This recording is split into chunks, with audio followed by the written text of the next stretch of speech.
این قطعه سلپارتور در دهه توگرک جماعت دهات توگرک ناحیه ووسه در شفت شورای دوشنبه کلوب واقع می باشد. در نتیجه بارش‌های زیادی نیمه دیوم ماه نوامبر از تاثیر سیل ضرر دیده ویران شده است. از روی گفت شاهدان این سلپارتو از آب لایقه پر گشته بود. میگویند که سیل با سرعت نهایت تیز حرکت نموده است.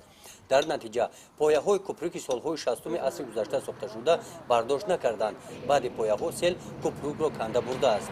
کانال اوپارتویی که آبی هم بارون به طرف کانال میبره، کانال کلون میبره، همینجا آب نهایت زیاد شد. در نتیجه هم زیاد شدن آب همین کوپریکی که همین دیه را با روی کلون پیوست میکنه، همین کوپریکا آب در نتیجه آمدن از بین رفت.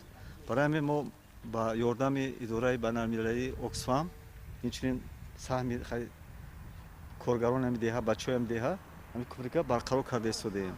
هر سال در موسم بهار می آمد.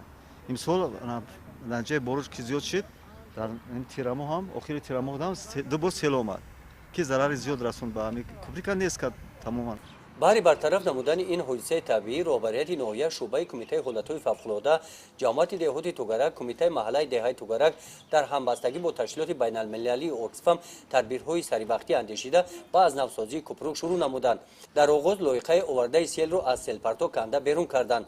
با جای کوپریک غنجایشش تنگی یک دوره داشته، کوپریک غنجایشش از دو دوره کلان عبارت بوده می‌سازند. برای مستحکم نگاه داشتن کوپریک در ساختمان پایه‌های آن ساختمانچیان مقدار زیادی آرماتورها را استفاده می‌نمایند. ساختمان پایه یکم انجام یافته و ساختمان پایه دوم کوپریک شروع نمودند. ساختمان پوره کوپریک روزهای نزدیک به انجام می‌رسد.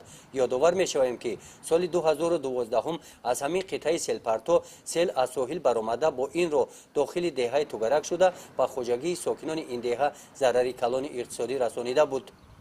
گزارش خواجه نظریف خدای نظر ظهورف از ناحیه ووسه برای برنامه اطلاعاتی نوید.